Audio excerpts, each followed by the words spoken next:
તો સુરતમાં મૈત્રી કરાર કરીને યુવક સાથે રહેતી યુવતીનું અપહરણ કરાયું. લસકાણામાં યુવતીના પરિવારજનોએ જ ફિલ્મી ઢબે અપહરણ કર્યું. સૌરાષ્ટ્ર સોસાયટીમાંથી યુવતીના અપહરણના સીસીટીવી સામે આવ્યા.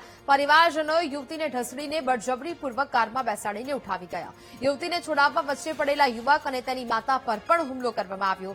23 જૂને યુવક અને યુવતીએ મૈત્રી કરાર કર્યા હતા. લસકાણા પોલીસ સ્ટેશનમાં બંને સાથે રહેવાનું નિવેદન આપ્યું હતું. 17 જુલાઈએ યુવતીના મામા અને ભાઈ સહિત 10 થી વધુ લોકો ઘરે આવ્યા હતા. યુવતીએ સાથે જવાની ના પાડીને ભાગવાનો પ્રયાસ કરતા બળજબરી કરવામાં આવી હતી. બનાવ અંગે પીડિત યુવકે પોલીસ સ્ટેશનમાં લેખિત જાણ કરી છે. સંવાદદાતા ધ્રુવ ફોનલાઈન પર જોડાયા છે. ધ્રુવ, સુરતમાં મૈત્રી કરાર કરીને યુવક સાથે રહેતી યુવતીનું અપહરણ કરાયું છે. શું ઘટના? બિલકુલ, સુરતના લસકાણા અને સૌરાષ્ટ્ર સોસાયટીની ઘટના છે ને. સૌરાષ્ટ્ર સોસાયટીમાંથી યુવતીનું અપહરણ કરતો એક જે વિડીયો જે છે તે સોશિયલ મીડિયા પર વાયરલ થયો છે, જેમાં મૈત્રી કરારમાં યુવતી જે છે તે પરિવાર રહેતી હતી, તેના પરિવારજનોને બળજબરીથી ધસડીને કારમાં બેસાડી અપહરણ કરી લઈ ગયા હોવાની જે છે તે માહિતી સામે આવી છે.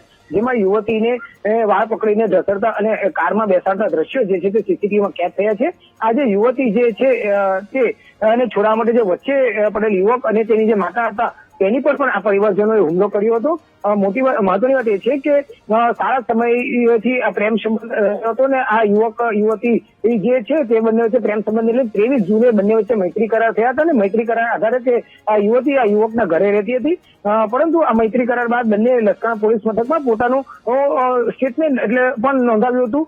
પરંતુ 17 જુલાઈના રોજ યુવતીના મામા અને ભાઈ સહિત 10 થી વધુ લોકો ઘરમાં ઘૂસ્યા હતા અને યુવતી સાથે લઈ જવાની વાત કરતા હતા, પરંતુ યુવતી સાથે જવાની ના પાડતા તેને ભગાવવાનો પ્રયાસ કરીને બળજબરીથી જે છે તે સાથે લઈ ગયા હતા. બનાવ અંગે આજે યુવક છે તેને લસકાણા પોલીસ મથકમાં જાણ પણ કરી છે અને પોલીસે વાયરલ વિડીયોના આધારે તપાસ શરૂ કરી છે. જી બિલકુલ ધ્રુવ, જાણકારી બદલ આભાર.